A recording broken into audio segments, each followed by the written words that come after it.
Hello, this is Dr. Paul Cottrell, and I'm recording this on October 11th. The market just opened up. We'll do some market analysis and then go into some of the international news.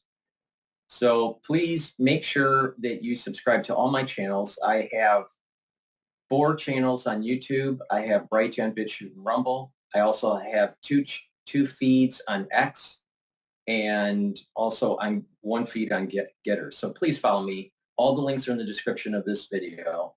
This is the um, uh, recording before Yom Kippur, so I'll be gone for a little while. But what we're going to be doing is go over the news, the market news. Right now, the S&P 500 is trading at 57.88. 57, yeah, about 57.88. So pretty soon we're gonna hit the 5,800 mark again. And then oil is trading, WTI is trading at above $75 a barrel. I suspect that it will trade more than that, maybe hit 78 or more, probably around the 78 range by maybe mid next week. Depends on what happens in the Middle East, but I suspect that it's going to be trading up. And the VIX right now is trading in the 20s, so there's a little bit of risk involved here. So before we go to the videos, please make sure that you subscribe to all my channels and help support my work. You can help support my work by doing a few things. One is to donate. You can donate on my website, the-studio-reykjavik.com. And that way, you're helping support the work, and the videos are for free. I have thousands of videos for free. You can donate through Stripe, PayPal, or buy me a coffee, or you can be a paid member on Patreon, and that membership helps support my news coverage. Higher tier members on Patreon do get access to some of my lectures on pulmonology and immunology. If you want the full access of the lectures on pulmonology and immunology, please go to my store, the-studio-reykjavik.com, and purchase the module. Each module is $50. For $50, you get lots of videos, lots of PDFs, lots of knowledge about pulmonology and immunology. You get a unique password, and you can log in anytime and take a look at the PDFs and the videos. You can download the PDFs to your local if you want. So please go to my store, the-studio-reykjavik.com. The link is in the description of this video and all my videos. As you know, I've been doing a new format. I have videos that are that have the larger screen version without the dashboard, the market dashboard, and then a video that's released with the dashboard. So you can follow along and see as the news develops as I record. The new series that I'm creating is called Telemetry. So I'm retiring the series called Gen 0, and now this new series is called Telemetry, Episode 1. So please go to my store, the-studio-reykjavik.com, and get the collagen and the peptides. The collagen and the peptides helps to improve your skin, improve your hair, your nails. Also, it helps with your joints, your cartilage, your bones. This is very important to take every day as a supplement. So please go to my store, the-studio-reykjavik.com, and get the collagen. If you follow my protocol, I have an anti-aging skincare box, beginners and advanced, that you can get the collagen also with a bunch of other supplements that help to improve your skin. So please go to my store and get the collagen. You should be taking collagen every day. You get a big scooper, you mix it with food or with water, and you take it every day. So let's go to, well, before we do that, also structural nanosilver soaps. I have 5 different varieties. The 2 that I have in my hand are lemongrass and the charcoal tea tree. So these are very high quality soaps. They're made from structural nanosilver, and this will, neutralize pathogens. So this is a great buy. Get a couple bars for your household. Way better than Dove. Dove has a bunch of chemicals in it. This doesn't have any chemicals in it. So please go to my store, the-studio-reykjavik.com, and get these very high quality structural nanosilver soaps. All right. So what does Fink have to say here? He's from BlackRock. About the deficits. Young people, message to them about investing right now. Look, the more you can put away, and I know it's hard, the compounding of returns will allow you to have, a retirement with dignity. I saw an amazing company actually in Germany, one of the neatest companies that are focusing on retirement. That's all they focus on. And they already have about $80 billion under advice. And it's all about helping Gen X people understand the power of compounding and Gen X about how should they be putting money to work early in the age. And in most cases, this is excess savings, or they work for small companies that don't have a plan, and they're doing it, like we do there. We need to be educating more on the power of this, and and it is imperative now that we make sure that these new generations of young people that they're focusing on this long-term goal, and I think this is going to be important, and this is why I've been advocating. We need to have a conversation about deficits, but we also need to have a conversation about retirement. And the sooner we can have a merit, educated conversation about retirement, we can fix it. But if we're going to deny the conversation about retirement and preparedness for retirement, we're going to have a bigger and bigger problem, like our deficits are in this country today. Rigorous optimist Larry Fink, who is the chairman and CEO of BlackRock, the greatest aggregator of money in the world.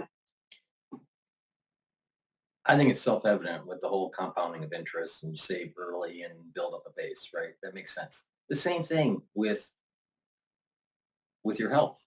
If you do anti-aging and take lots of antioxidants and take care of your body, there is a compound effect that takes place where you're slowing down the aging process. So by the time you get to 60, 70, 80 years old, you have much more vibrance, much more longevity than a peer group that didn't do that because of this compounding effect, because you're soaking up those free radicals. So view your health kind of like saving money in a bank, and you get compound interest. It works very similar.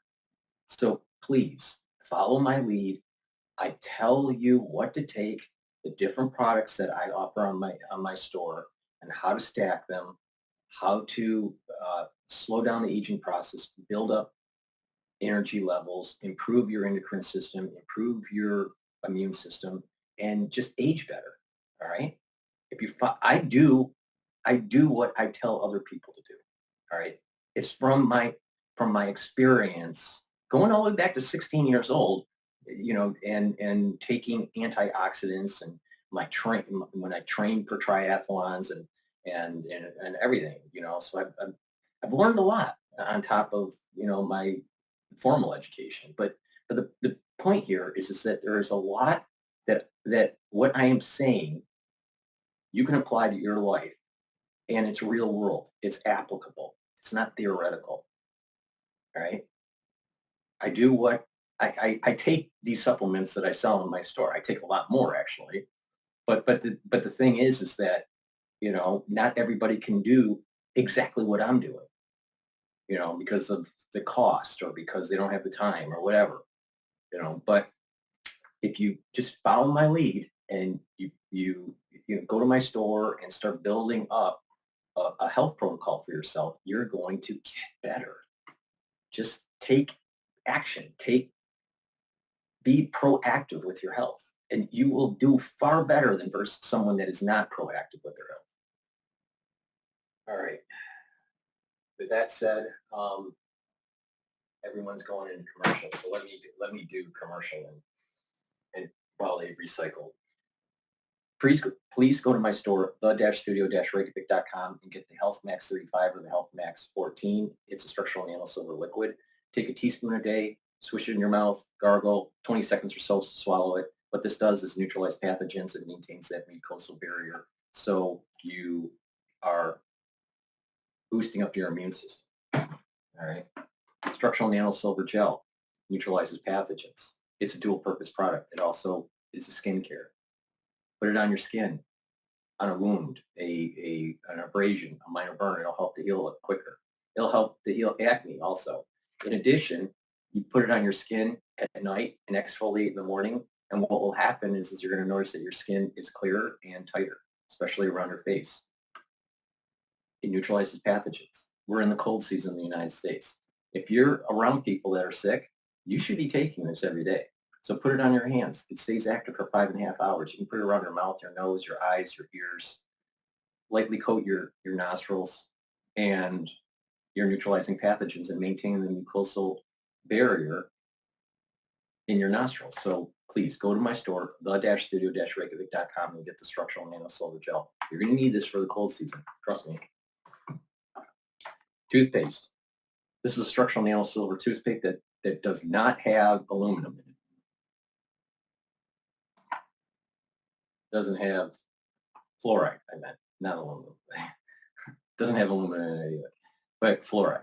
So please go to my store, the-studio-reykjavik.com, and get my structural nano silver toothpaste. This doesn't have any fluoride. Fluoride makes you stupid. Doesn't have any aluminum or any of that stuff in it. So what this does is it neutralizes pathogens, whitens your teeth, freshens your breath. When we get older, our gum line starts to recede, and you can actually heal that and have it come back to baseline, to normal levels, and reduce that inflammation. So you're improving your oral hygiene. And by improving your oral hygiene, you're reducing the chances of cardiovascular disease and valvular disease. All right. Not only are you freshening your breath and whitening your teeth and reducing plaque, improving the teeth health and your gum health, but you're lowering the risk of cardiovascular disease.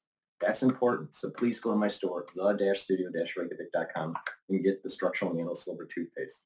It has no fluoride in it, and it doesn't have aluminum. All right. So please go to my store, the-studio-reykjavik.com. Magnesium and zinc. Boost up your immune system. Take it every day. If you're sick during the cold season, take a double dose. That's going to be important. Boost up your immune system. Okay, what's going on with JP Morgan here? And come out and say that basically the estimates for 2025 net interest income were not very reasonable. I mean, did we get an updated forecast today, or was this just, not exactly apples to apples? I mean, I still remember Matt Miller was absolutely furious that JP Morgan was downgrading itself because Daniel Finkel was out there and saying, look, you guys have too much of an optimistic expectation on NII. Today, they beat NII expectations for the quarter, raised their full-year guidance, but Jamie Dimon on the call still said it's not going to be as rosy as you're thinking. So it is going to come down, and that makes sense. Rates are coming down, NII will come down, but it's not doom and gloom. The stock's up 30%, and there's no near-term headwind for this bank. It's fascinating. He even kind of said the deals were pushed forward to the closing, so it's uncertain about those deal activities ahead, and underwriting was opportunistic. So a lot of downgrading of itself as he's saying that. Yeah, well, you got to keep investors in check, right? So you can surprise later. Sri, great to have you on. I'm sure you're very busy today, so I appreciate you dropping by. Sri, Nataraj, I'm there. Bloomberg will be covering the bank earnings all day long, so you'll see a lot of these two. Wells Fargo's CFO joins the close at 3 p.m. An interview you don't want to miss. This is Bloomberg. Oh, we have this is so exciting. I love it. It's just like the baseball season for me. Oh, no. It's just so exciting right now. And I think people have to listen to Larry's message, Larry Fink, which is invest, let it compound, keep it in. Don't be dissuaded by a PPI, CPI. S&P 500, 5,793. So we might be hitting 5,800 today.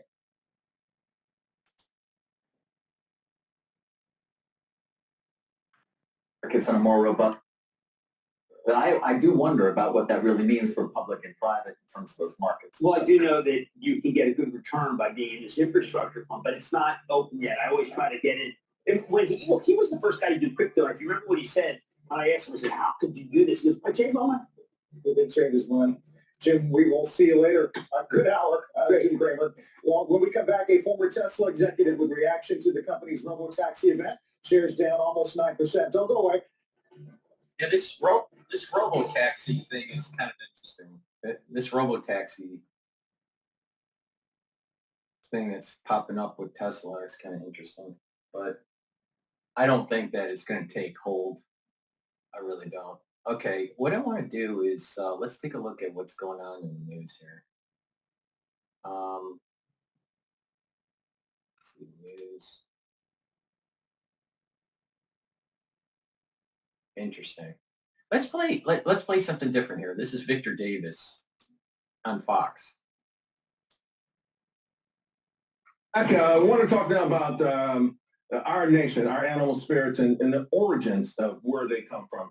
The Protestant work ethic, which became the American work ethic, I think that's at the core, right? Think about the Protestant work ethic, a focus on long working hours, eschewing idleness, saving money, accumulating resources while investing for future benefit. I mean, that's just like animals that live for their communities and future generations. Now, this work ethic, it does the same with extra motivation for God's glory. Now, it's not unique to America, but unfortunately, it only exists in pockets in Europe right now. I do want you to check out this. This is a coin from 1582 Antwerp. The words say frugality, and justice equal prosperity. And this is why when politicians call for a war on big business, which, by the way, is on the ballot next month, what they're really talking about is a war on successful small businesses. I mean, think about this. Consider the nation's largest employers and where they started these businesses. Amazon's got 1.5 million workers. It started in Bellevue, Washington. FedEx has 500,000 workers. It started in Memphis, Tennessee with one plane. Home Depot, 460,000 workers. It started in Marietta, Georgia. That's not where Boom started. Target, 400,000 workers. It started in Minneapolis. And then there's Walmart.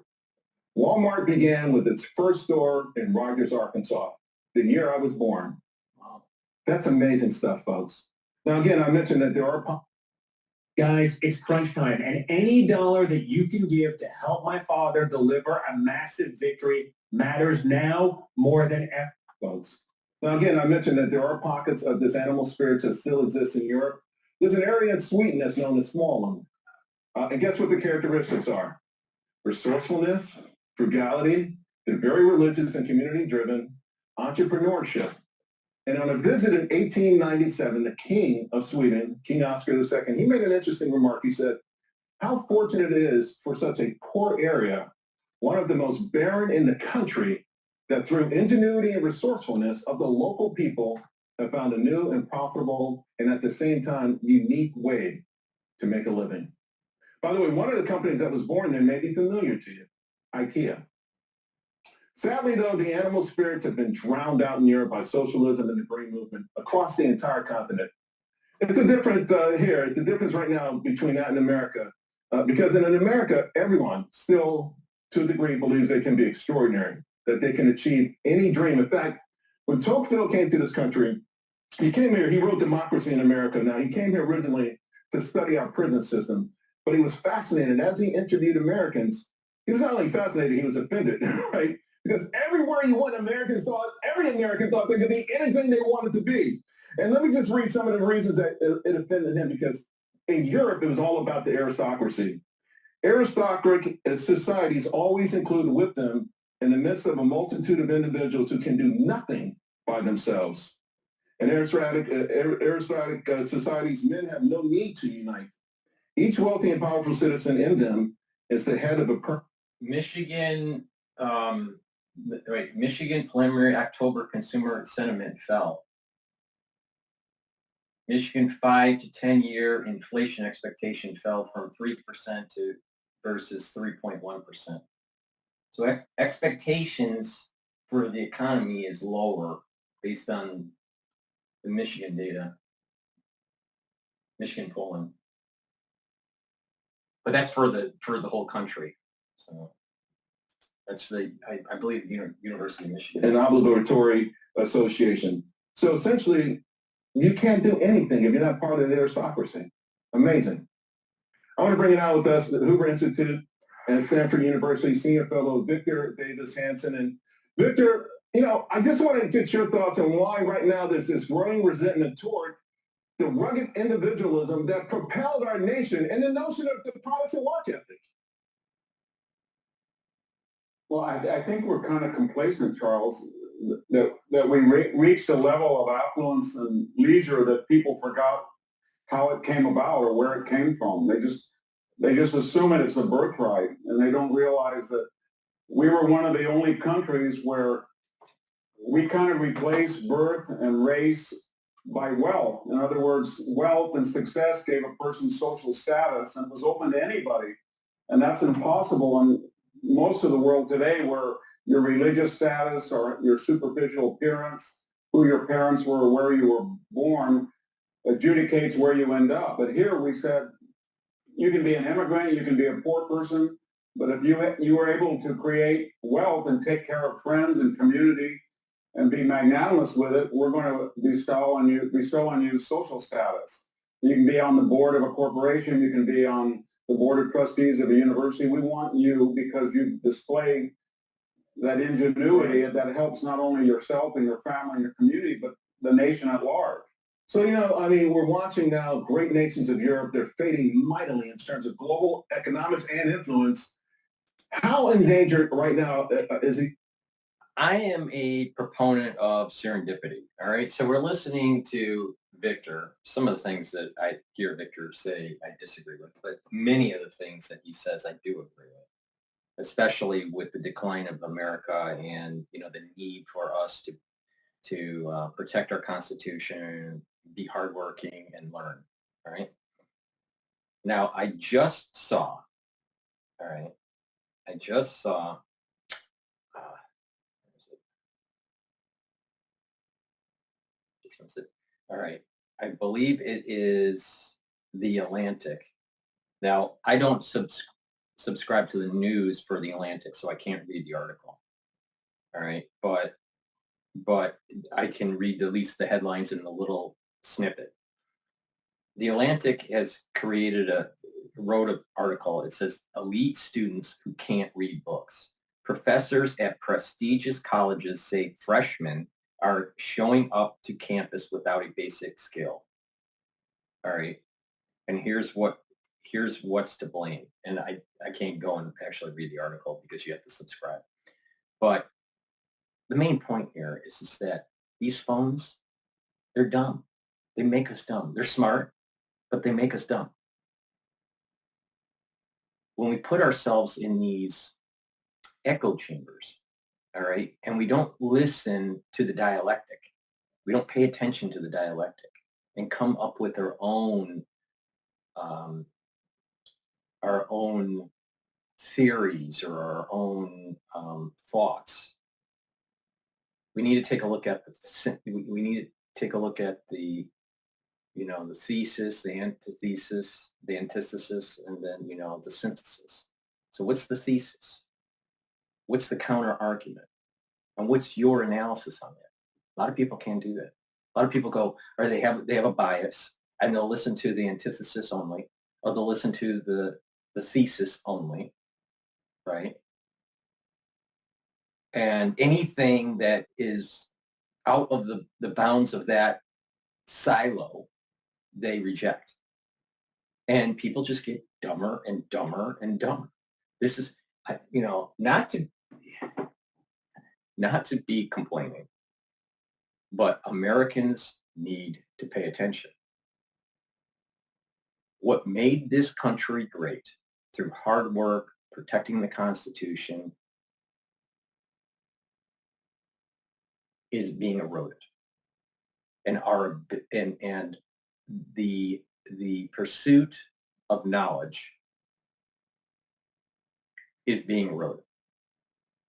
And there's a silo thinking that's taking place with these, fast technologies that are so-called smart, that really are making you dumb. You look at a kid today that has only been around smartphones and stuff. They're not as smart as people that were not around technology. That's a fact. You look at a kid today. Let's say the smartphone came out, I don't know, I want to say like 2008, I think is, I bought my smartphone, iPhone 3, was it 3G? Yeah, 3G in 2008, I think it was. So, you know, the iPhone came out it was 2008, 2007, something like that. All right. So if you were born in 2008, all right, and so you'd be 10 years old in 2018, right? If you were born in 2008, you've been around smart technology, especially iPads, all right? And you look at kids, you know, that are, I've seen this happen, that play with iPads, you know, and they're learning on their iPad or playing and watching, you know, watching cartoons or watching like learning videos on YouTube. And they go up to an older TV that's flat screen and they'll try to touch the flat screen, but it doesn't have the touch sensors. And the child thinks that the TV is broken. So that's kind of a fascinating, you know, thing when you see a child that's less than 2 years old trying to navigate the world, and they assume that when you touch a flat screen that it's going to do something. And eventually, all flat screens will do things, right? But the point here is that we are bombarding these kids at such a young age that they're not reading, writing, and manipulating the world in prior generations, like building things. Children aren't using building blocks and making forts and all this stuff. They're wasting their time on TikTok and on, you know, on YouTube and doing, you know, they're just, people are getting dumber. All right. So if we are not in bettering our intellectual pursuits, if we're not in bettering our health, how are we going to be able to protect our Constitution? We can't. We can't. So if you have students that are getting into elite schools and they don't have the reading ability of prior generations, that's a problem. That's a big problem. Now, when you're the upper crust, so what it is these elite schools, it's all testing, or where you went for prep, right? But are you really getting good thinkers? I don't think so. I don't think so. If you compare, let's say, someone that graduated from Harvard in the 1950s versus someone that's graduating today, I would say that there are skill sets that these new grads don't have. And I'm not sure if they can really protect the Constitution. And it's easy for them to, because they're not very knowledgeable and they didn't read the Federalist Papers, you know, and the arguments that were going on during the framing of the Constitution. So they're easy to be convinced by the Democratic Party. Just get rid of the Electoral College. It doesn't mean anything. Shouldn't the person that gets the most votes win? Well, a populace, you know, a population vote versus an Electoral College are two totally different things. And you don't really fully understand why we have the Electoral College if you don't understand the arguments that were going on during the framing of the Constitution. And the argument was this: population density areas would control the presidency, and rural areas would not. And the idea is that each state would have a say. So you give lower populations the ability to have say for the executive branch.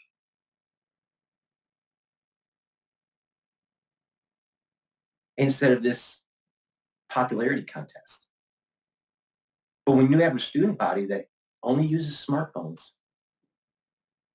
that doesn't really read and write, that doesn't really think, look at you know, what's the theory, what's the counter theory, and synthesize that. When you don't practice that dialectic, you're not going to have an informed citizenry.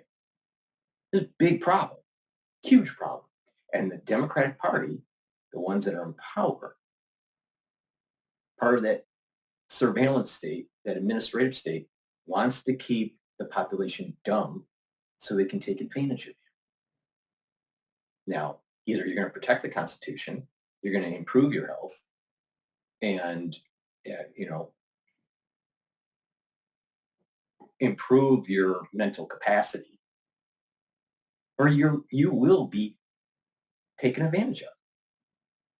And I think that's the overall theme from Victor. So that was just the serendipity. As he was talking, that article popped up on my feed for the announcements. And I think it's problematic. You're seeing it today. Few people read and write. Read a book.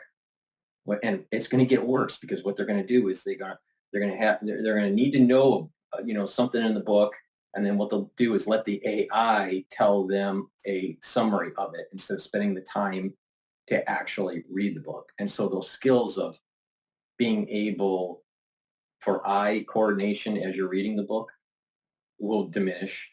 Your ability for concentration for long periods of time will diminish. So this is part of the reason why the ADHD is starting to increase in society, because everything's fast-paced. And I got a lot of stuff in telemetry and all this that's popping up, right? But it's also really important to just turn it off and just be very mindful and really focused on one thing, all right? But the younger generations, they can't do this. The X generation is like straddled into these two different worlds, a little bit of tech and a little bit of non-tech, all right? And the Gen X can still do it. But this newer generation, I'll tell you, they're a bunch of basket cases. They're a bunch of basket cases, and they want everything immediate. And if someone talks really, really, really fast, it doesn't mean that they're smart. What it means is they're not thinking. Because you can think something, and you need to really kind of focus and make sure that what you're about, the concepts that are coming out are actually true. So you have to kind of you have to deliberate in your mind before you say. So people that are much more wise understand this, that the first thought not necessarily is the true thought. The first thought might be the true thought, but it has to kind of go through a process to see if it's the true thought. So you can say true thought, something that just pops in your mind. That's the thesis. The antithesis is the opposite or something different, right? And then you want to synthesize that. Now, some people can do that quickly, but if someone's just like speaking really, really fast all the time, these are people that don't think. They just react. And it can be manipulated.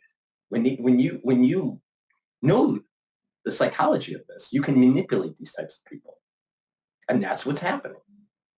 You have a party, an administrative state that's manipulating people to think a certain way. Abortion is good.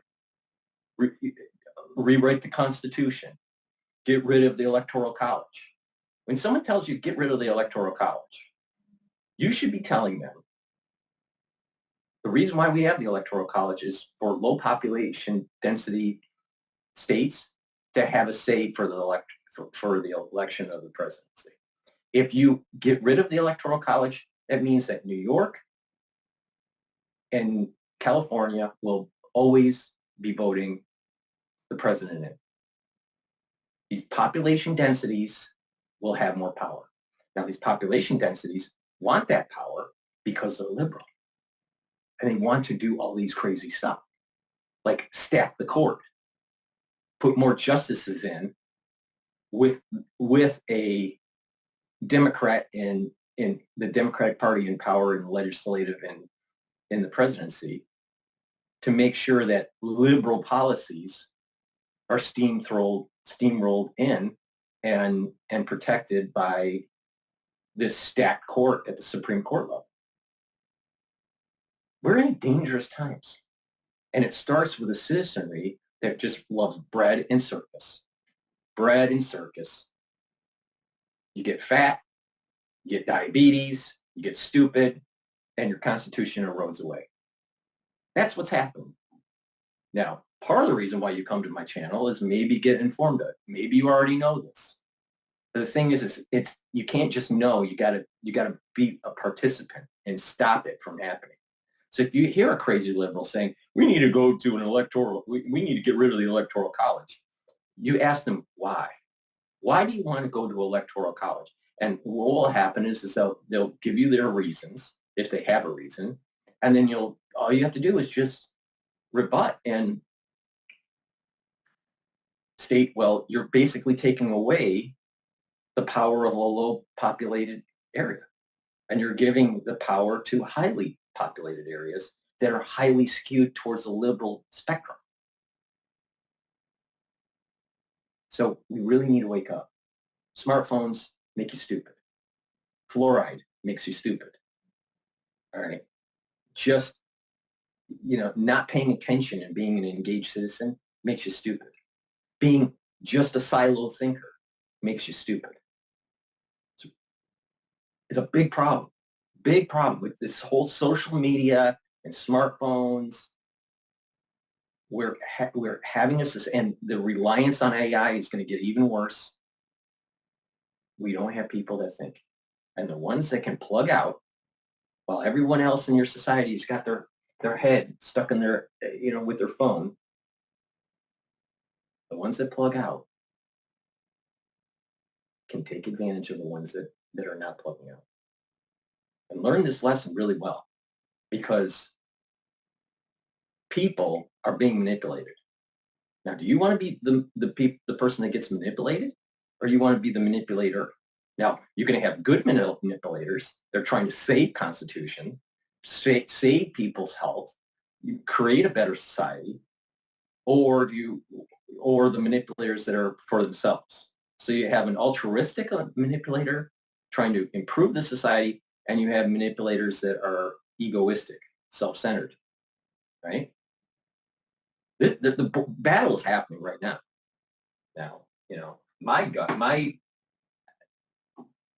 I think that what you should do is consciously stop thinking in a silo and reduce the amount of tech you use. Stay away, try to reduce the amount of garbage that is being just fed to you by society in your food, in the information that you get, and really be a thinker. Go for it. To try this for a whole year and see where you get. Improve your health, do exercise, eat properly, detoxify your body, improve what a subject matters that you don't really know that much about. Pick 2 or 3 and then read about it. Read about it with a book, not an AI summary. Because people that are so focused on AI, they think that they're going to be quicker. They're not going to be quicker in the long run. They're not going to be quicker because there's going to be skill sets that are going to start to atrophy. And then all of a sudden, what they thought was quick actually makes them slower. And then the ones that didn't do it, they may not have that information as fast, but they have skill sets that allow them to think. So there's a short-term and a long-term perspective here. Over-reliance on AI is going to make you stupid. Trust me. Trust me. Trust me. Dr. Paul Cottrell isn't wrong.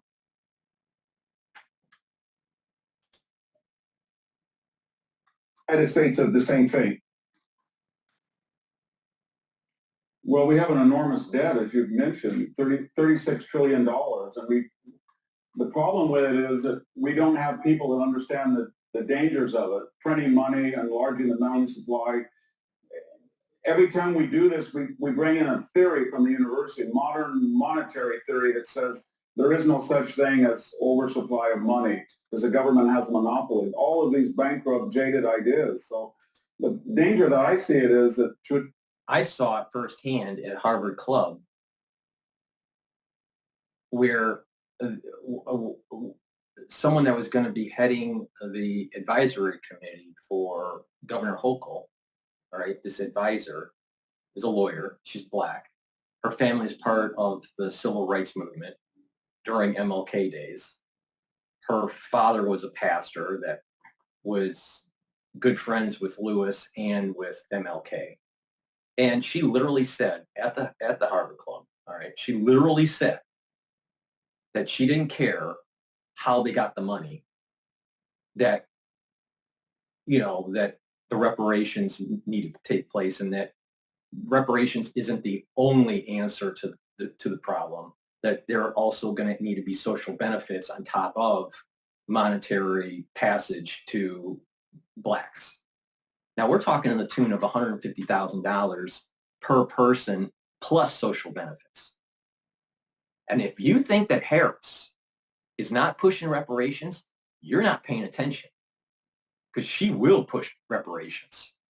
And it's going to cause economic problems in the United States. For what? For 14% of the population?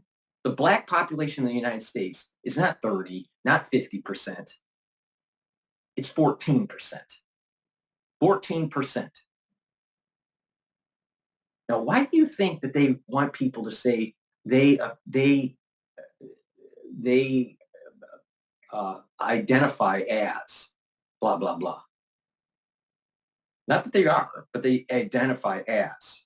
Let's say someone that's white that is identifying as a black, or someone that is mixed race identifying as a black, but they're as much of a black as an Asian. All right. What that does is that it brings up the ratio. Instead of 14%, it's pushing it up higher and higher so they can accrete more. And the higher that number, the perceived number, the more perceived power they have, and therefore they'll be able to push the reparation. Why do you think that they're pushing all of these videos and movies and trying to demonize white males and females, all right, and elevate a black constituency? This is not a racial issue that I'm saying. I'm not a racist. I'm just stating facts. That's what's happening. So the perception would be that the population in the United States is so much more black than it really is. Now, in urban areas, they have a larger black population. It's about 36%. But the reality is that it's only 14% of the country. And as more illegal immigration comes in, that number actually goes down because there's more Latinos that are coming in. Pay attention. Pay attention. And so with the debt, this person that is on the committee didn't care or didn't understand. Lawyer, okay, so she's not an economist, all right? But they didn't care about the inflationary pressures that it would cause. And not only that, when you give someone like 50 grand and they go buy a house, don't you think that people are smart enough, let's say, that are selling the house to raise it up 50 grand? So you just now did price inflation, asset appreciation through this. So everything gets more expensive. They don't care. And when you don't care or you don't know, that's a problem. And so these smartphones that have done the population down, it's easy for them to take control. It's easy to erode your civil liberties.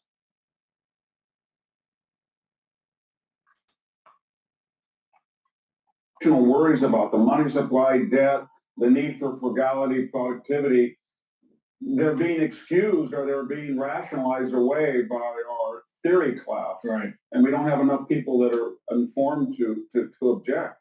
So, Victor, there are different forms of government, and our founders, they had the wisdom to decide on a republic to protect us against the tyranny of the majority.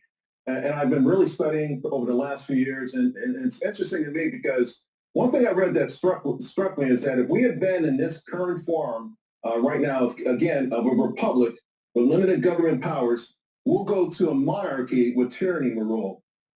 If the republic fails, what happens? We're done. Well, we end up either into an autocracy run by one or two people or a radical French revolutionary majority. And notice that the left is always trying to attack the idea of a republic. They're going after the Electoral College without any idea what the founders said about it, that it was necessary to protect rural interests, geographical interests, the integrity of balloting, the power of individual states under federalism. They're going after 170 years of a 9-person court. They're going after bringing in new states without any idea that could be very dangerous unless there were balanced, one conservative, one liberal at the same time. Yeah. But what's the rationale for it? It's the power of the majority without any check. Yeah, it's just amazing to me that we are not here by accident. You know how we got here? Why dismantle it? I got a minute to go, but I want to ask you. That's because important we've to studied this. really focus on. We are not a democracy. We're a constitutional republic. It doesn't matter what the majority thinks, because the majority could create what they say is tyranny. The majority may say, we want to take away your property rights, but the Constitution protects our property rights. The majority might say, we want to take away freedom of speech because it may be harmful, because the CDC wants to tell you how you should live your life. And you decide no, and you start to create a YouTube channel to tell the world why the CDC is wrong. And they'll just put you as a misinformed, misinformation person, or, an enemy of the state or whatever, the enemy of the CDC. But your constitutional right protects you for freedom of speech. We have freedom of speech because our Constitution protects it. All right? So this is the reason why it's a constitutional republic. We have representatives, and it's based on the Constitution. It's really simple. And if there is a law that's passed and people say, you know what, that law doesn't seem constitutional, it goes up to the Supreme Court, and the Supreme Court, when they do their job, will say yes or no, that law is constitutional or not. But when you try to stack the deck, and every time our checks and balances are biased, then it's easy for people to take over, and we no longer have a representative government. We no longer have a constitutional republic. We have a democracy that will lead to some sort of one-party system. That's not good. When someone says we're a democracy, no, we're not.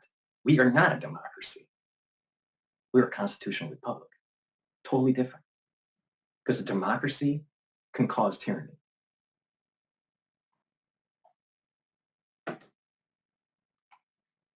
Written dozens of books. I still think that there's something very special about America. I know, we complain about the young folks and materialism and celebrityism and all that kind of stuff, but do you think we are capable at this point of a course correction?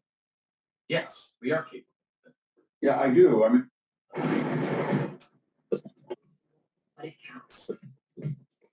Architects.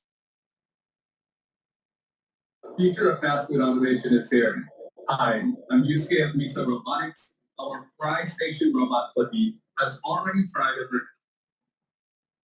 yeah, I do. I mean, we have we're the longest republic-democracy in the world, 233 years of a constitution. And we've never had a major revolution since the Civil War. And we're pretty stable for all our factionalism. And we have an amazing ability if we go to meritocratic, legal, and diverse immigration to bring in talent from all over the world with Right a about promise that that. anybody can succeed. We have no aristocracy, no birth-determined grandee. Merit immigration. That means you got a skill, or you fall in a very, very rare group where there is some sort of atrocity that's happening and, you know, you need asylum. But having merit to get into this country.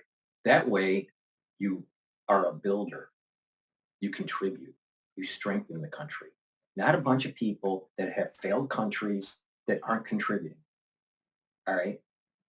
Because these people are coming from failed countries that are socialists. Socialism fails. Period. It's amazing. I'll tell you, if you are a conservative person that cares about the country, about God, family, country, if you care about the Constitution, if you care about for people to have protection of their civil liberties, then when you hear someone like a crazy liberal trying to erode your constitutional freedoms and say, hey, we're a democracy and all this bullshit, all right, you need to push back. Stop being afraid to push back. It's time for conservatives to be engaged and say, hey, respectfully, you're wrong. We don't need to go to an electoral college. That's a dumb idea. You know why? Because that was already discussed during the framing of the Constitution in the Federalist Papers. All right? So if you want to bring up bad ideas, go to the original founders and find out why are we at the place we're at. And then you'll realize that the Electoral College in this case was a wise decision. You know, everyone wants to, you know, America's Idol, you know, whoever is the most popular. No, that's not how our government works. There's mechanisms in place through the Electoral College to allow low population density states to have a say. And the Democratic Party wants to take that away from you. You know why? Because those low density population areas are typically Republican. So they want to stack the court so they can control it. And they want to take away your electoral college so they can control the vote. Because all you got to do is just get a bunch of immigrants in. They're from socialists. They go to high density populations. They get amnesty. They become citizens and they vote. Who do you think they'll vote for? They'll most likely vote for a Democrat. It's a big takeover. Because that's very rare in history. And so, you know, we champion the middle and the lower classes over the well-born.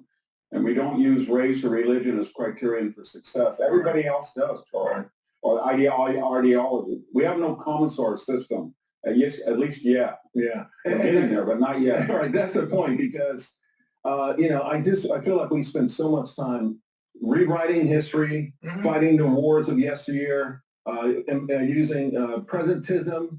I'm sorry that I keep on interjecting here, but that's true. We're always rewriting, you know why? Because we don't know our history. Because we got a bunch of people that are on smartphones that just are too stupid. They don't know anything. They don't know anything. The average person, even educated, is an idiot in America. To make decisions right now. And some of these things you talked about that by the way, we should be celebrating the success, in my opinion, that we've had because all human beings around the planet have sinned. All countries have sinned. I don't know any that have really done what we've done in such a short period of time to get where we are. And yet it still seems to be very alluring to make policies based on race and to hurt some people who, Victor, it seems like what they're doing is ushering in mediocrity and underachievement and saying it's okay if you're the right skin color. And if you overachieve, it's too bad because you're the wrong skin color. Yeah, they're importing poverty because they're afraid that when people are independent and control of their destinies, they do well and they can't control them. So that their agenda on the left doesn't appeal to human nature. So they either have to change the rules of government or bring in new constituencies or deceive us about who they are. But they can't just say, I'm a leftist, this is a leftist agenda, you'll like it. No one in their right mind would ever vote for it. Victor, you are just one of the best. I appreciate you taking time on this very special town hall. Thank you very much. Thank you. All right, what's going on here?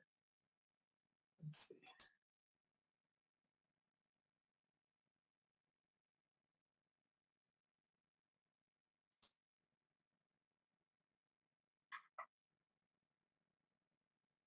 I'll tell you, it upsets me so much and how stupid Americans have become.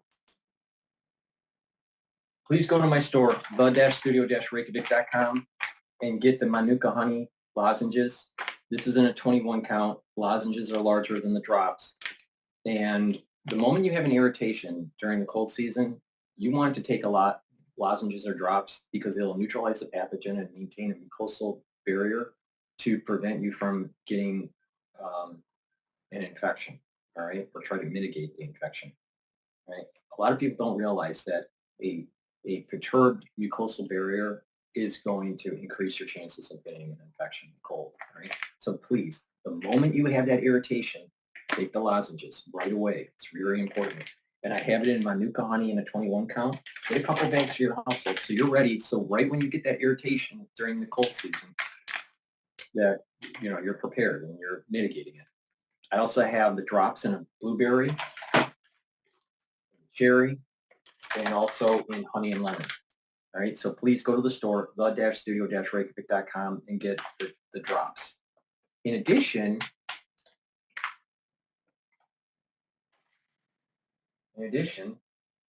I also have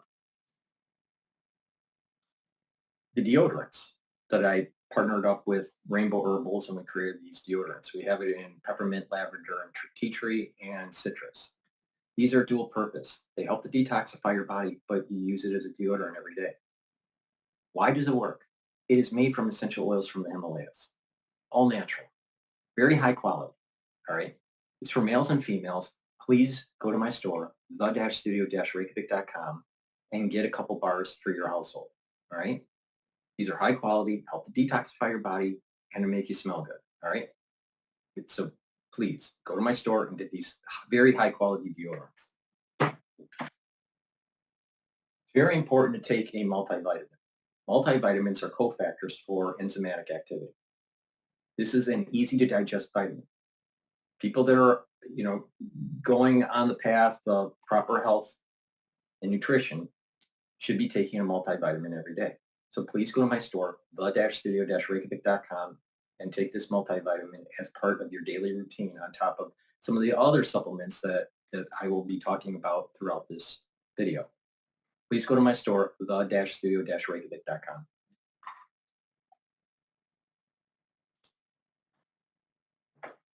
Hitting fresh all-time highs. Big banks rallying after kicking off the earnings season with some pretty solid earnings. This year's at J.P. Morgan Chase right now. They're up 4.7% after posting a surprise gain in net interest income. They also raised their forecast for that metric. Wells Fargo, those shares right now, they are gaining 6.8%, and they top analyst expectations. Tesla dropping 7.4%. They unveiled the highly anticipated self-driving taxi. Those kind of light up specifics. Major prices paid to U.S. producers. That was one of the pieces of economic news today. Unchanged in September. That was restrained by declines in gasoline. And it does suggest a little further progress toward taming inflation. And consumer sentiment, as measured by the University of Michigan, unexpectedly falling for the first time in about 3 months. S&P 500 right now, 37 points higher. That's up 0.7%. 58.17 on the index. Again, a new record there. Dow Jones Industrial Average, record there, up 315 points. That's a rise of 0.75%. We're at 42,769. The NASDAQ 100, 48 points higher, and that is up 0.2%. And we check the markets for you all day long, right here on Bloomberg Radio. I'm John Tucker at your Bloomberg Business Flash. Hold on out. All right. Thanks so much, John Tucker. I'm Alex Yu alongside Paul Sweeney and John Tucker. This is Bloomberg Intelligence Radio. We bring you all the top news in business, economics, and finance through our lens of our Bloomberg Intelligence folks. They cover 2,000 companies in 130 industries worldwide. So here's a story I don't understand. So it's a great story to then talk to Bloomberg Intelligence about. A TD Bank is going to pay almost $3.1 billion in fines and other penalties and face a cap on its U.S. retail banking assets. This is after pleading guilty to failing to prevent money laundering by drug cartels and other criminals. We got the legal side, we got the business equity side for you here. Elliot Stein is Bloomberg Intelligence litigation analyst, and Paul Goldberg is Bloomberg Intelligence senior equity analyst. Elliot, start with you. Explain to me the legal story here. Right. So yesterday, TD Bank became the largest bank in U.S. history to plead guilty to money laundering violations. They paid $3 billion, which is now the most any bank has ever paid for money laundering violations. And they are now only the second bank to have an asset cap imposed on them after Wells Fargo over 6 years ago. Although it should be noted that the asset cap on TD Bank is only limited to its U.S. retail bank operations, so it's sort of a smaller asset cap than the one imposed on Wells. Hey, Paul, how much does this impact what investors kind of their view of TD? $3 billion is a big number, Elliot says, but they got $120 billion market cap. So what do you think? Yeah. Hi, Paul. $3 billion is not that big of a deal for them as a bank. They have 13% of capital ratio. And they reserved most of it already, just shy of a few dollars there. The asset cap is the bigger issue, and it's going to impede growth. Now they gave some ins and outs, what they're going to do, trying to accommodate the new requirements from the regulators. They're going to cut their U.S. assets for those retail banks by about 10%. It's going to be an additional $1.5 billion charge. And even excluding that charge, some of the actions that we saw, when we ran the numbers, it could be as much as another 30 cents on the earnings. So another few percent of the earnings are going to get shaved next year. And how long is it going to take to unwind? It's going to take some time. This might be a silly question, Elliot, but like what did they actually do and how they actually fixed that part of it? And who launders money anymore? Yeah, so the laundering here was by Chinese drug cartels and other drug cartels as well. And I think what's notable is that TD Bank employees were accepting bribes from these cartels. Yeah, a couple of them were indicted previously, a couple of TD Bank employees. So I think that's what made this sort of a more egregious case, because usually with banks you see that their AML processes are deficient. Here you have bank employees participating in the crimes, and that can get imputed to the bank itself, and that's what made it a worse case. Paul Goldberg, I'm looking at the stock kind of flat on the year. What's the call on a bank like TD and maybe just Canadian banks in general? Canadian banks sort of sitting at a crossroads. As the Bank of Canada started cutting interest rates ahead of the Federal Reserve here, they've done 3 cuts already.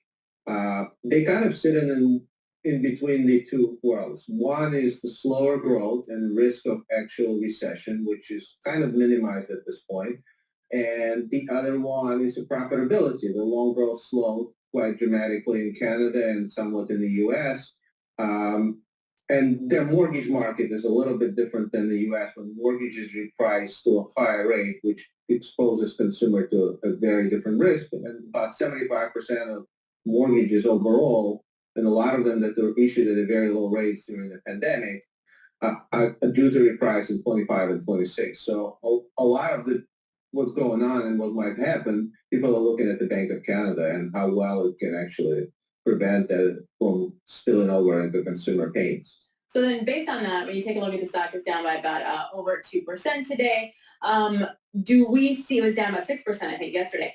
What part of this is reflected in the stock? How much of the macro, Bank of Canada, and then how much of this kind of legal fees, et cetera? So I think the macro has been reflected in the stock for quite a while because relative to peers, it's been underperforming all year. And the story... Yeah, I'm going to go to CNN here.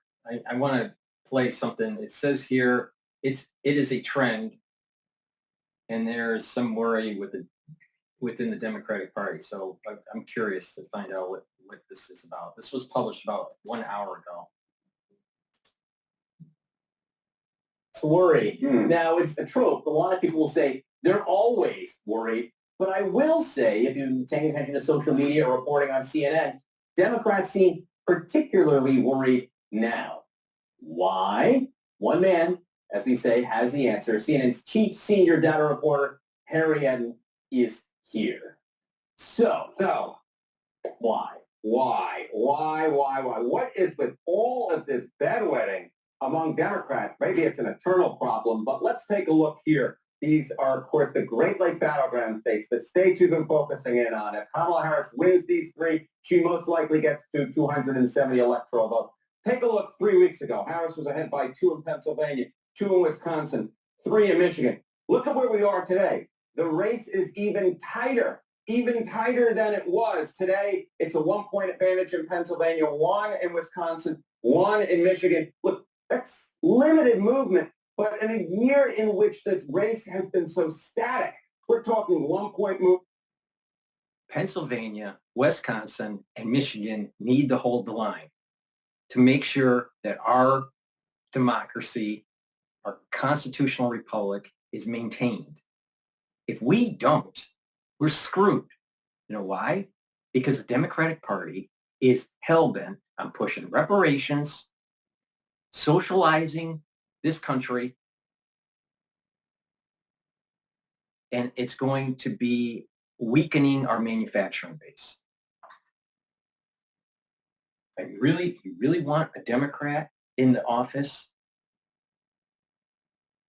while they are coordinating the war in Asia? I don't think so. I think an Asian war, which is coming, is going to be executed better with a Republican president.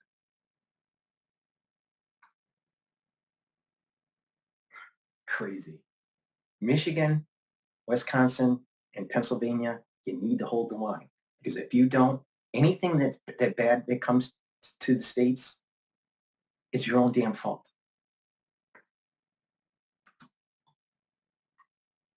One-point movement, 2-point movements, and we see movements in all three. This is the type of thing that, at least in the public polling, makes Democrats worry, and I think that the public polling in this case is reflected in some of that internal polling, some of that reporting that suggests that these Great Lake Battleground states have certainly tightened a lot, where at this point they are way too close to call. It is what you call a trend. It is when a you trend. See something like this over several states.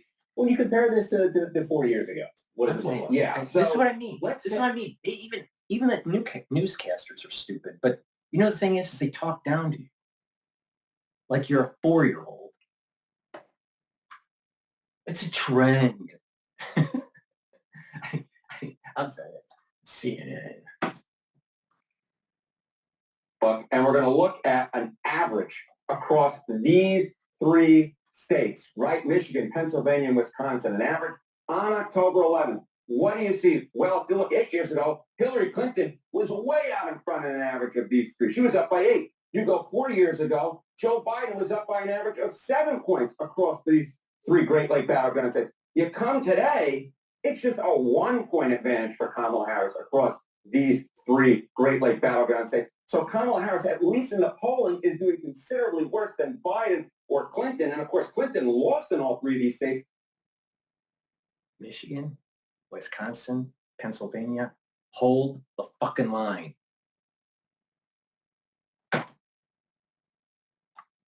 Joe Biden barely won in all three of these states. So when you see Harris up by just a point across these three, I think that this is really the type of thing that gets Democrats really to worry, John, because the simple fact is Kamala Harris is doing considerably worse than either Biden or Clinton was. Yeah, at this number, what you start hoping for is somehow that the polls are actually right this time. Are right this time. You're doing a better job, and that's a little bit of a thin reed to base your hope on.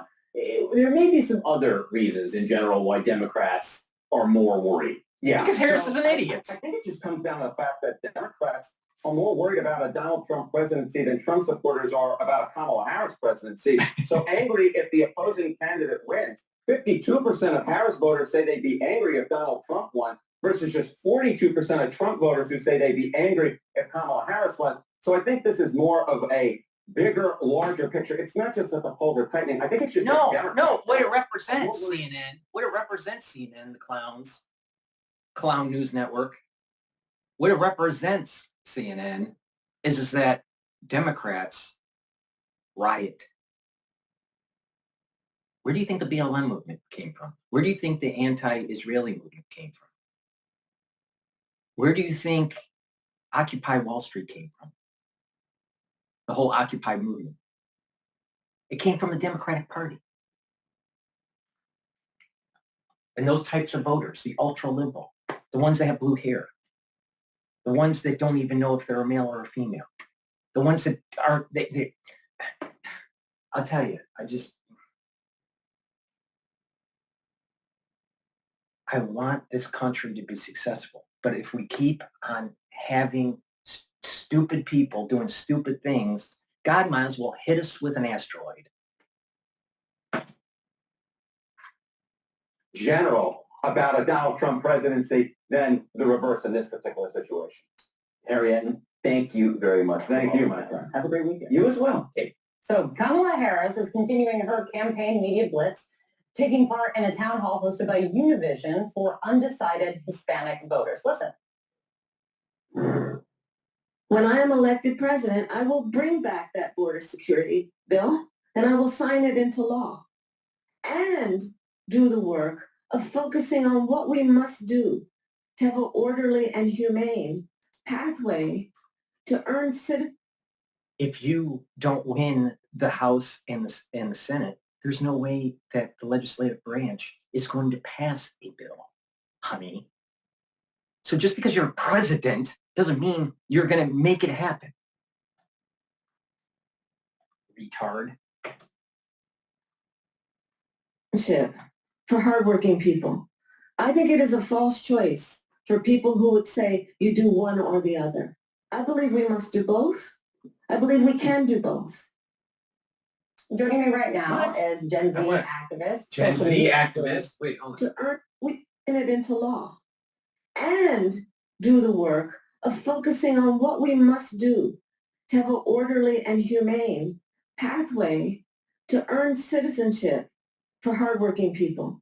I think it is a false choice for people who... If they came over here illegally, it's illegal. All right? Very simple.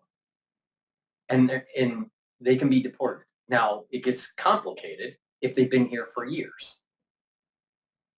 They should still be deported, even if they were here for years.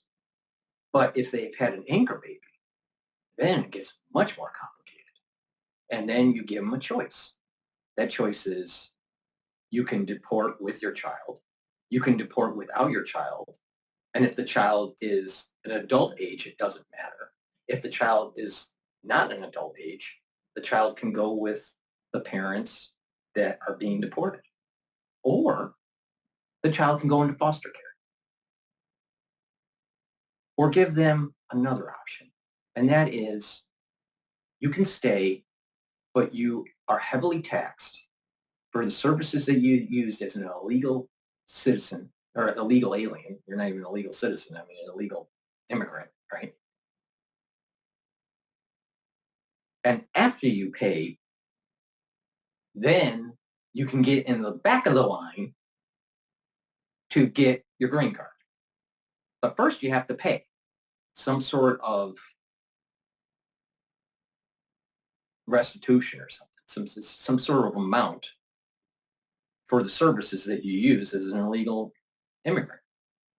And then after that, then you apply for a green card. And if you apply for a green card and you get it, then you're on your way to citizenship. If you want to be a citizen, or you just keep on maintaining a green card, right? But they shouldn't be given citizenship because they've been here for forever, or they got here illegally, and and you're using some sort of emotional fallacy. That is humane. You deport them, but if they have an anchor baby, then you give them some options. And they pick deport with or without your child, or you're paying. That's humane. Say you do one or the other. I believe we must do both. I believe we can do both. Joining me right now What's is the- Gen Z what's the activist, detail? social media influencer, Gen Z Espina. He has 10 million followers on TikTok. I'm sure it's more than that if I check back, you can correct me. And then also is speaking at the DNC, which is the last time that we spoke was right before you had your big moment on stage at the DNC. The New York Times headline on this event, on this town hall event with Univision, was that it was Harris walks fine line on immigration at Univision Town Hall, which is what you really kind of saw in that moment, in that soundbite that we just played. But in your experience, in your view, and what you hear in your interactions with your followers, is walking a fine line the right thing to do you think? Well, in my personal experience, I actually believe it's not. I think the Harris campaign needs to be a lot more on the forefront of proposing a different vision than Donald Trump on immigration. You see it yesterday in the town hall. Of the 10 questions, 3 of them were in one way or... He's pushing amnesty. That's what he's pushing. See, I've gotten to a point, because I'm highly educated and I read, all right, and I write, all right, I can pick up on the movements of stuff very, very quickly. It's self-evident. People have been watching me for years. They see, and everything isn't unplanned. Everything I do is unplanned. All right. You're seeing me think and process this in real time. All right. This guy's pushing amnesty right away. And when I say that Harris is pushing reparations, you better fucking pay attention, because that's exactly what's happening.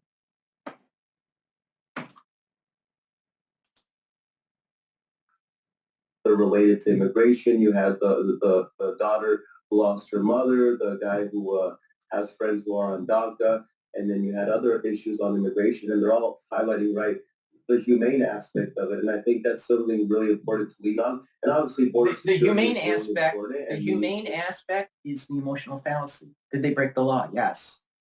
Are they here illegally? Yes. Some of them have anchor babies.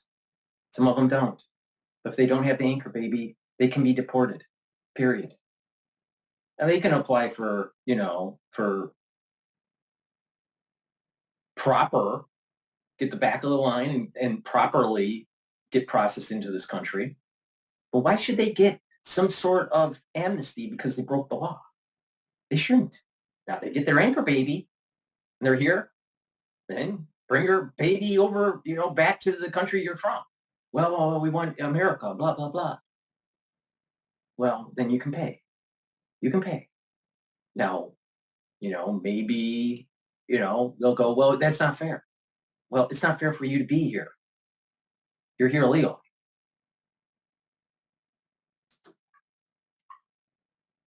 But I would like to see a lot more for leaning into the humane side, DACA recipients, those who are married to U.S. citizens, those who have been here for decades, and really highlighting that contrast between Harris. Okay, now in the terms of the ones that are here illegally, and then they are married to U.S. citizens, that marriage should be null and void because they're marrying someone that is not an American citizen. All right, that and they're not here. They're not here legally. Okay, now give them the option because they are married. Then they can be sponsored to be to be an immigrant, but they need to go through the proper sponsoring. How they became legally married, I don't know. That's the big question. Are they married? Or are they legally married? I don't know. Are they religiously married or are they legally married? That's a good question. So there may have be a case. I don't understand how you would be legally married in the United States with an illegal spouse.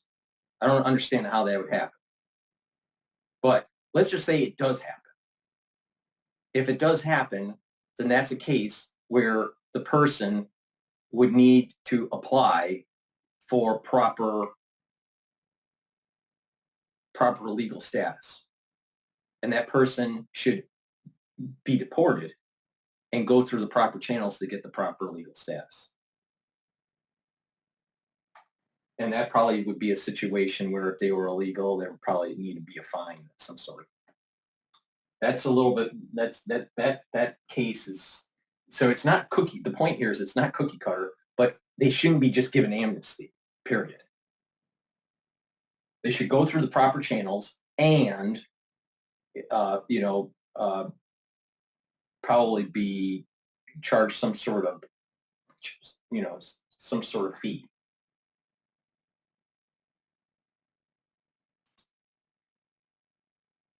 Trump, and I think she's doing a good And job. the whole DACA thing is that they're here with their parents and they're illegal. So the whole DACA thing, they should be deported with their parents. They should be deported. I'm against DACA.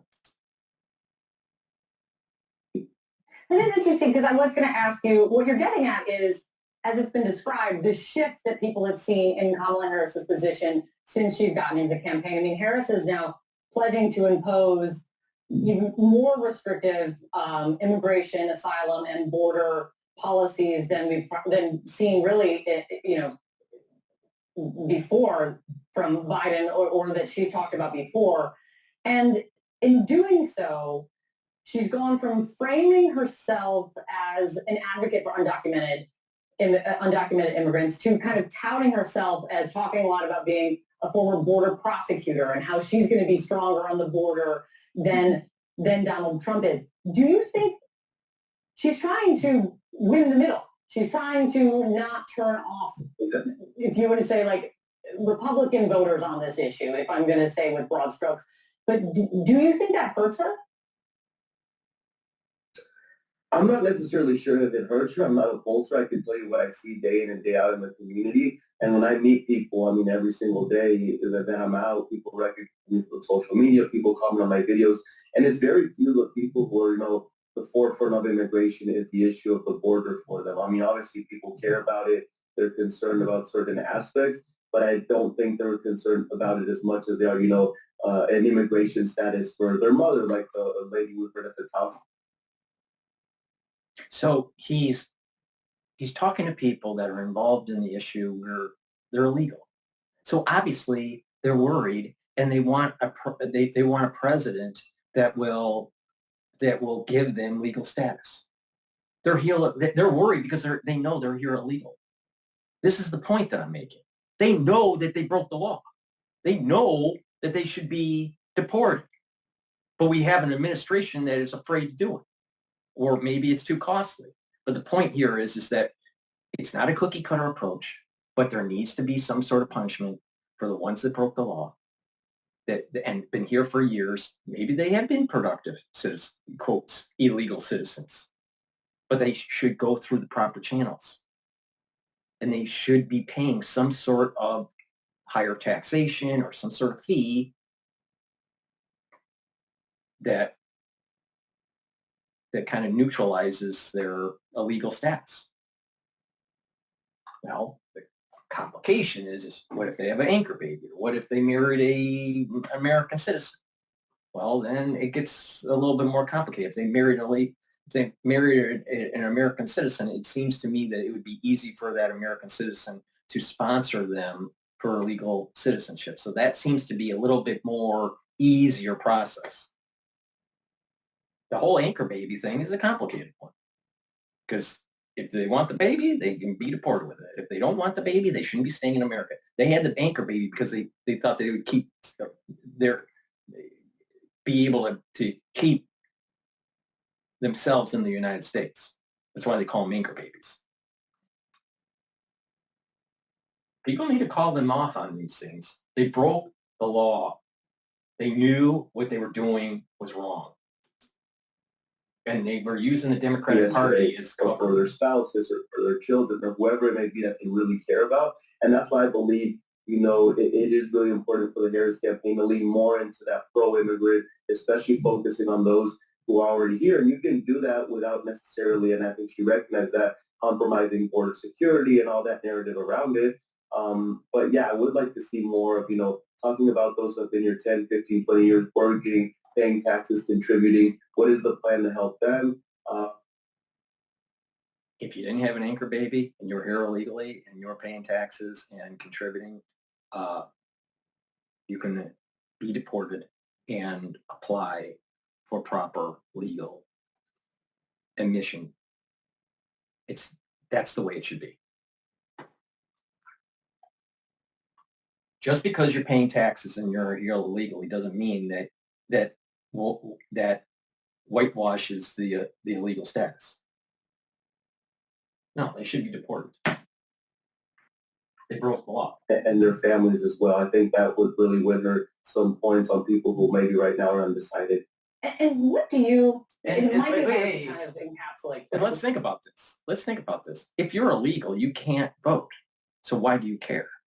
Now, it's if you had an anchor baby or you have a relative that happens to be an American citizen, but then let's really dive into what's the actual stats on that, where you have an illegal person and then you have relatives that have legal status in the United States. All right, that can vote. All right, what is that? What is that percentage? All right, for example, you have 20 million people come in. What's the percentage of people that they are related to that have legal status of that 20 million? Is it 100,000 voters? Is it 200,000 voters? Is it half a million voters? Who knows? It's not the 200. It's not the 20 million because they're illegal. They're not supposed to be voting. As far as I'm told, they don't vote. They're not supposed to vote. They're illegal. So what's the real percentage of the ones that are really worried about this issue, that have skin in the game? They have a relative, a direct relative or a distant relative, right? That's part of this 20 million.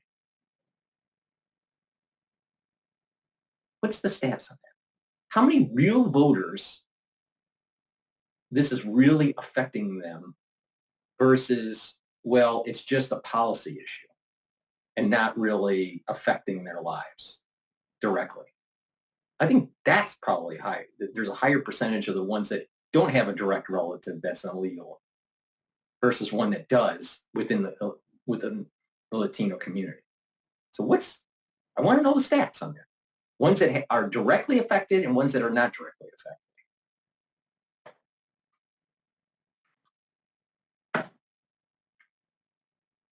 What do you think is the top issue? Is it immigration or maybe just beyond immigration that you are hearing from your more than 10 million followers on TikTok, many of whom you assume are Latino voters? Yeah, well, I'm willing to bet that majority of the 10 million that are his followers are not Latino voters. They may be Latino, but I don't think they're Latino voters. But there's more to it. There's the economy, there's democracy. There's a lot of different aspects of it. And I think the biggest thing I've noticed is a lot of people are voting this time around, not so much based on policy, but more on personality. And, the more they get to meet Kamala Harris, the more they understand, that she's a human. She's compassionate. I think that's what I saw yesterday was really passionate.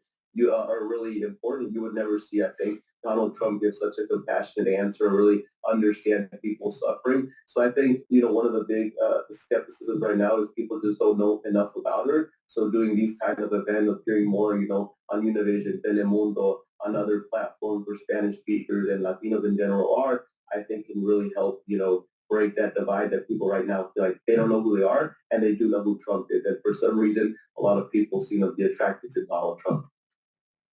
To be productive in the United States, you have to know English. All right? So if you can't understand the politics and you are a voter in the country,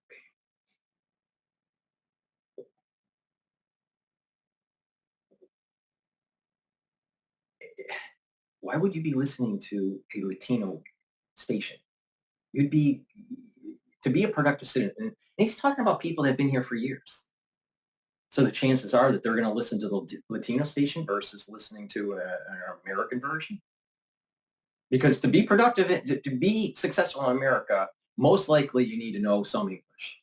may not be a scholar, but you need to know some English, right? So that's making me think that she is focusing on a group that's not legal. And there's a subset that can vote that are legal, that listen to that stuff. But if their primary information channel is a Latino channel, most likely they are here illegally. Because to be productive in the United States, you need to be an English speaker. May not be super fluent. Maybe you're not a scholar. But the thing is that you need some. And to improve your English, you need to be around people that are speaking English and listening to, and reading English. It's bifurcated. It's segmented. There's a segmentation. There's a segregation of people within this pool, this Latino pool. Now, how many people that are listening to these things are illegal in the United States? And I'm willing to bet a lot, a very high percentage, like 80%. Yeah, I mean, she has less support among Latino voters in recent polling than Biden had 4 years ago. How that is going to pan out come exit polls this time around, we'll see together. It's good to see you, Carlos, again. Thank you for coming in. Because with the polls, it's Latino voters, so that would mean that they're legal. And they may actually realize that our policy of having this open flood is not good for the country, and that's inflationary, and then it causes goods and services and housing to be more expensive. So maybe the future of America is the Latino voter, the legal Latino voter, because they realize that illegal immigration is illegal. All right. Please go to my store, the-studio-reykjavik.com, and get the digestive enzyme complex. This will help you to digest carbohydrates, proteins, and lipids. It's also fibrinolytic because there's a bromelain in it, and it breaks up glycoproteins, very important for the 2020 aftershock. So please go to my store and get the digestive enzyme complex, very important as you get older to reduce the stress on your pancreas. So please go to the store and get the digestive enzyme complex. Take that every day so you're getting the proper absorption and reduce the stress on your pancreas. Myotrol, really important to build muscle and to maintain muscle mass. It also improves your mitochondrial health so you have more ATP. ATP is a major energy source for your muscles. So please go to my store, the-studio-reykjavik.com, and get Myotrol. Lignans, very important to take because it helps to boost up your immune system and helps with your hormonal health for males and females. Our endocrine system and our immune system is trashed because of our modern society. So please go to my store, the-studio-reykjavik.com. Take this powder, mix it with your food or with filtered water every day to improve your immune system. And lastly, omega-3 helps your cardiovascular system. How? It lowers LDL levels and increases your HDL levels. So it's improving your lipid profile. In addition, omega-3 helps to prevent red blood cells from sticking together, so it reduces the chance of overclotting. This is synergistic with the digestive enzyme complex. Why? Because bromelain is in this and it's fibrinolytic, so it breaks up clots. Omega-3 helps to prevent the red blood cells from sticking, so it helps to prevent clot formation, overclot formation. Take my advice. You want to take both of these. Please go to my store, the-studio-reykjavik.com, and get the supplements that I offer and to improve your cardiovascular health, improve your immune system, and to maintain that muscle mass, to gain more muscle mass. All right, what's going on with the Tesla? A lot of news on Tesla today. Sensibly taking a leadership position in those. And there was really nothing yesterday that provided incremental comfort that Tesla was going to assume that leadership position over time. Hey, Tony, do you think today's weakness is more about granularity in autonomous or lack of information about a low price model? And which of those two things would get you back to all-time highs first? I think it's both, Carl. This has been a much anticipated event. I think the stock was down about 35% through April when Elon first announced the robotaxi event. It was up 50% since. So there was clearly expectation that there would be significant news in this event. Some people were hoping for a more definitive timeline. Other people were hoping for updates on future products, whether it be tweaks to existing products expected in 2025 or a peek into a lower cost model that ultimately we think will come in 2027. We really didn't get either, and so I think it's a combination of both. But given that the event was dubbed to be a robo-taxi event, I think it's more attributable to the fact that we didn't get a clearer path or a more detailed path to where Tesla was going on robo-taxi. Deliveries have not been a disappointment lately, at least. And I wonder if you're more hardened on the core auto business and whether or not you think his more aggressive political posturing is having any impact on demand. So the core auto business year to date is down slightly and down low single digits, and we think it will be flat to down for the year. In order to accomplish that, Tesla has had to lower prices at the beginning of the year and more recently over the last couple quarters provide very aggressive financing as low as 1% or even now 0%. And so margins have eroded. So you have a company whose unit growth in vehicles is flat and margins are down. So the core business is still sputtering. I think there's some hope that with tweaks to existing models, that business will improve, hopefully beginning next year. But, the principal concern that we and many investors have had for the last couple of years is that Tesla really hasn't had a new model in 4 years, and its lineup is aged. And the products in absolute terms are doing fantastically. Having two models that sell 1.7 million units is incredible. But it's difficult to grow without having new models and with having such a narrow product lineup. And unfortunately, we don't really expect anything materially different until likely 2027. Yeah, this is what Farley's been trying to, I guess, tell him in a way. The business is about refreshing your inventory, your modeling, but I'm not hearing you talk about any kind of political liability on Musk's behalf. I think it's difficult to really ascribe what Elon Musk's political statements and potentially polarizing comments might mean.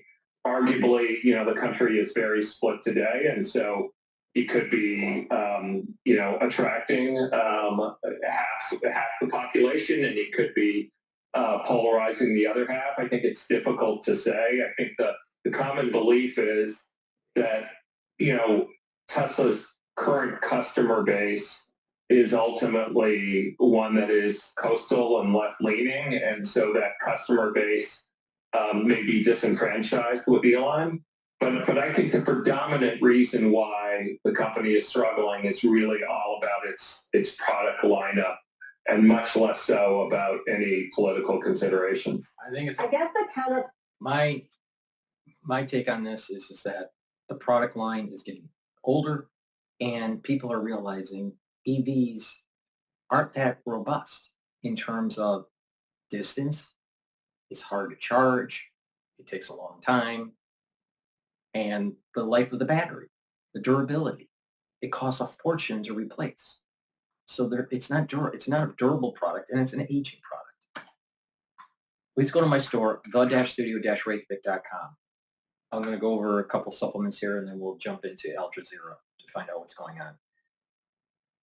Vitamin C is important to boost up your immune system, but also helps the health of your skin. So please go to my store and take the vitamin C. Take a double dose if you're not feeling well during the cold season.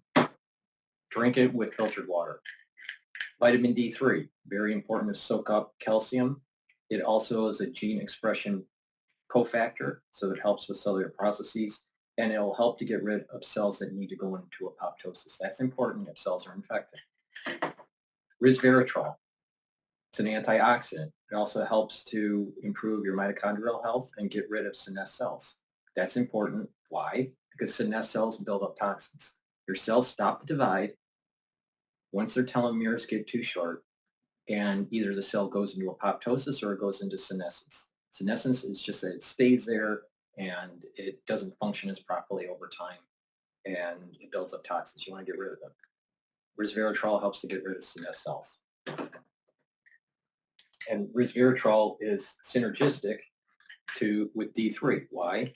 Resveratrol helps to get rid of the senesced cells, and D3 gets it to go into apoptosis.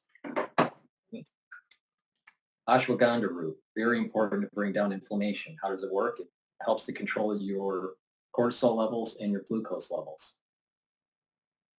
It's synergistic with turmeric. Turmeric is an antioxidant and brings down inflammation. These two together help your immune system and your cardiovascular system. And lastly, I have a dual product here that helps to boost up your immune system and improve your cardiovascular system. Olive leaf extract brings down inflammation, and it also brings down LDL levels and increases your HDL levels. So it's improving your lipid profile. So please go to my store, get the olive leaf extract, take this every day to improve your immune system and to improve your cardiovascular health. All right, what's going on with Al Jazeera? That was the first time Iran attacked Israel from its soil. Iran's second attack came early this month in response to Israel's assassination of Hamas political leader Ismail Haniyeh in Tehran and the killing of Hezbollah's Hassan Nasrallah in Beirut. Mina Arianka believes her country's involvement in the escalation is justified. Defending the innocent and oppressed people of Gaza and Lebanon is a humanitarian obligation, and this is what Iran is doing. Some Iranians firmly believe Israel will attack Iran soon. I believe Israel will attack, and Iran will respond harder than ever. In case of a war, Israel stands no chance. A sentiment that is widely shared among Iranians here nowadays. The writing on the wall behind me here in Revolution Square is about the night Iran launched a missile attack on Israel on October 1st. It says, if you seek war, you are the master of the war. Most Iranians here are concerned that a potential war with Israel could further deteriorate their economic situation, but they say they're ready to defend their country at all costs. This was Al Jazeera, Tehran. This year's Nobel Peace Prize recipient says the situation in Gaza is like Japan 80 years ago. The Norwegian Nobel Committee has decided to award the Peace Prize for 2024 to the Japanese organization Nihon Hidankyo. Nihon Hidankyo is a grassroots movement of atomic bomb survivors from Hiroshima and Nagasaki. It's been awarded the Nobel Peace Prize for 2024. During the announcement, the Nobel Committee highlighted the importance of global nuclear disarmament.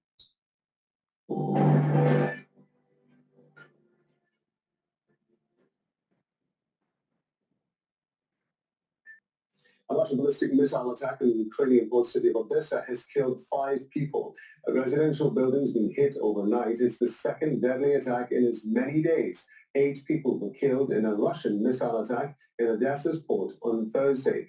Previous Russian strikes in the region during the war have targeted cargo ships and grain silos in what Kyiv says is an effort to destroy its export capacity. Ukraine's President Volodymyr Zelensky has met Pope Francis at the Vatican.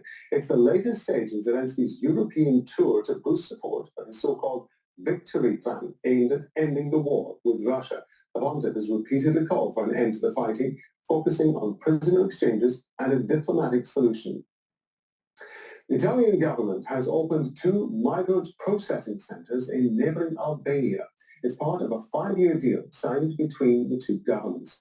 Male migrants exclusively were picked up by... Please go to my store, the-studio-reykjavik.com, and get the vitamin B complex. This helps with cellular metabolism and improve your energy levels by providing the right B vitamins to your mitochondria to boost up ATP through the electron transport chain. I have two different types of probiotics. I have the powdered one that I usually take in the afternoon and the veggie cap form. Both are very high quality probiotics. You need probiotics to have a proper gut biome, to absorb nutrients, and to have proper metabolism, and reduce inflammation in your gut. Nattokinase helps with your cardiovascular system. It breaks up clots because it's fibrinolytic, and it will help to lower your LDL levels and increase your HDL levels. This is synergistic with omega-3 and also the olive leaf extract. Ubiquinol is the active form for CoQ10. I've been taking ubiquinol for many years. It helps to bring up your energy levels. It's an antioxidant, and it helps to improve your neural health. Very important as you get older. You should be taking ubiquinol every day, especially as you reach your 40s, 50s, 60s, 70s, right? You want to maintain those neural connections and the neural health. Please go to my store and get the ubiquinol. This is synergistic with many of the supplements that I offer, like C60 and NAD+. All right, what's going on in South Korea here?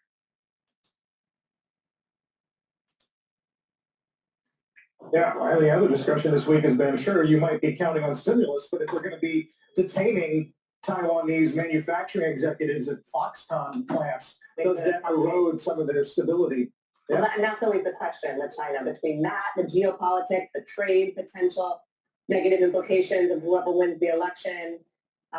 Yeah, those are issues. Regulatory uncertainty. It goes back to the Druckenmiller quote that we talked about. As long as she's in charge, the leader, he said that he's not diving in. But there are plenty of investors after this big rally we got this month who want to play the economic story if there's a comeback. Yeah, one reason to watch the tape on Sunday. Let's get a news update in the meantime. Dow's at 3:30 with Silvana now. Hi, Silvana. Hey, Carl, good morning. Nearly 2.5 million people remain without power today in Florida after Hurricane Milton swept through the state as a Category 3 storm. NBC News has confirmed at least 16 deaths from the powerful hurricane. The Coast Guard has begun reopening ports in the southeast, but stressed that boaters still need to be cautious and stay out of the way of rescue crews. Ukrainian President Volodymyr Zelensky met today with the Pope at the Vatican for their second face-to-face encounter in 4 months. Zelensky is traveling across Europe this week to share his proposal for a victory plan against Russia. He was supposed to meet with President Biden and other NATO leaders, but Hurricane Milton derailed the summit.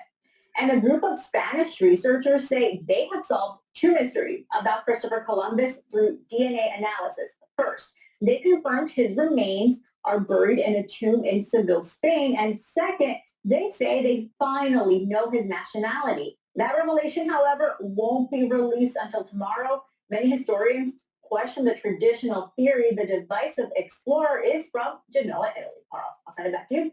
Fascinating. Thanks, Silvana. Silvana now. Still to come this morning, Goldman Sachs detailing its top 25 tactical trades going into earnings, a list that has outperformed the S&P every year of the last decade. The firm's head of derivative strategy is going to join us after the break. Please go to my store, the-studio-reykjavik.com, and get NAD+. This helps to increase your energy levels, helps to repair DNA damage, and improve the health of your neurons. It's synergistic with ubiquinol. NAC helps to bring up your glutathione levels. Your glutathione levels are very important because that is a strong antioxidant pathway. So you want to soak up those free radicals. In addition, it helps to detoxify your liver and your kidney and help with anxiety. So it'll help with your body to get into your parasympathetic system. When you're more calm and you're in parasympathetic mode, then what happens is that you have less stress and less cortisol levels. When that happens is that you're calming your immune system. So if you're always you have super anxiety, you're producing more cortisol, and what's happening is you're weakening your immune system. So please go to my store and get the NAC. This helps with boosting up your glutathione levels and soak up those free radicals on top of the other benefits. Good night formula. Very important to take every night if you're having problems sleeping. You need good sleep. You need 3 cycles of REM sleep and deep sleep. Why? To consolidate memory, to be well rested, and to detoxify your body. If you have chronic deprivation of sleep, then what will happen is that you're increasing the probability of early onset of dementia. Why? Because you're building up toxins that you're not getting rid of in your neurons. Please go to my store, the-studio-reykjavik.com, and get the Good Night formula. Vitamin K2, very important. Why? Because it helps with your cardiovascular system and your bones, your cartilage, tendons, for joint health, right? So please go to my store, the-studio-reykjavik.com, and take vitamin K2. All right, Tesla's really all over the place in the news today. Hey, Steve. Yes, I think so. I think there's, I think what the investors will be very focused on in the next few quarters is, can they launch that, less than $30,000 car, right? No. Sooner if they can. The other question the analysts will have is, well, you can't really sell a car with a steering wheel or a pedal because, it's really not allowed in many states, except Texas and California. And in those states, you're only allowed to sell 2,500 each year. So how are you going to get that up in volume? Personally, I think they're going to have to add the steering wheel. They're going to have to add the pedal. Give the buyers the option, right? You can run the vehicle unsupervised, or you can actually drive it like a normal car. So, but there's a lot of questions, right? Prototype, how do you get it to be road ready on time? Mm-hmm. Yes. All good That questions. is a great question. Thank you for phrasing that. All right, Steve, we appreciate Steve Mann, Bloomberg Intelligence Senior Auto Analyst on Tesla's Cybercab launch flub, and the stock is down by over 7%. I don't know why. I just find her voice annoying. Please go to my store and get the Zeolite. Zeolite helps to detoxify your body from heavy metals, toxins, and chemicals.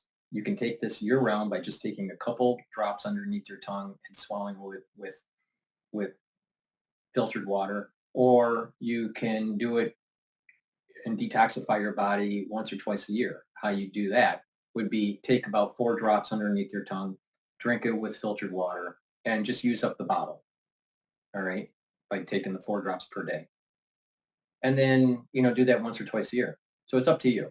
But you can do it year-round, or you can do it once or twice a year to detoxify your body by soaking up those